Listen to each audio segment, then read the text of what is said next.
Elhamdülillahi Rabbil alemin. Ve salatu ve selamu ala Resulina Muhammedin ve ala alihi ve sahbihi ecmain. Malumunuz olduğu üzere bizim Peygamber Sevdaları Vakfımızın her yıl Nisan ayında Türkiye geneli yapmış olduğu muazzam etkinlikler vardı. Hazreti Peygamber'i anlama ve sünnetini yaşama adıyla bu temayla yapıyordu.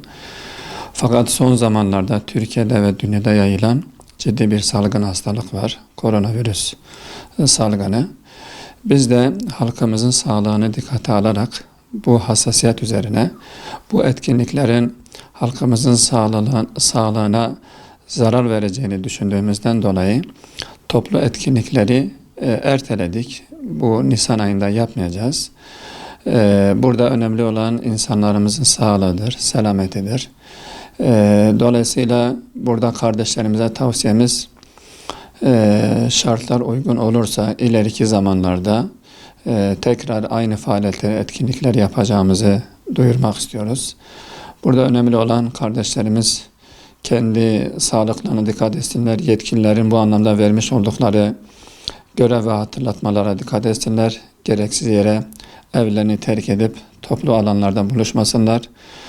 Çünkü insanlarımızın sağlığı her şeyden daha önemli. Umarım ülkemiz ve tüm dünya Müslüman ülkeleri bu salgını en az zayiatla atlatacaklar. Allah bu tür afetlerden, belalardan cümle ümmeti Muhammed'i muhafaza etsin. Bu ara bir hatırlatmada daha bulunmak istiyorum. Malumunuz olduğu üzere cumartesi pazara bağlayan gece mübarek Miraç gecesi. Dolayısıyla yine bu salgın hastalıktan dolayı toplu etkinlikler yapamayacağız. Camilerde buluşamayacağız. Ama çok mübarek, hayırlı ve değerli bir gece. Peygamber Aleyhisselatü Vesselam'ın Allah tarafından kendisinin semaya yükseltilip bu şekilde ona Cenab-ı Allah'ın vermiş olduğu değerin sembolüdür. Bu geceyi de kardeşlerimiz evlerinde ailesiyle beraber, çoluk çocuğuyla beraber ihya etsinler. Bu gecenin bütün İslam-ı Muhammed'e, bütün Muhammed ümmetine hayırlara vesile olmasını diliyorum.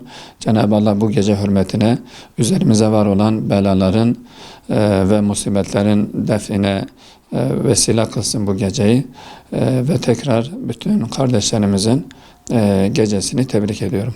Allah hayırlara vesile kılsın inşallah.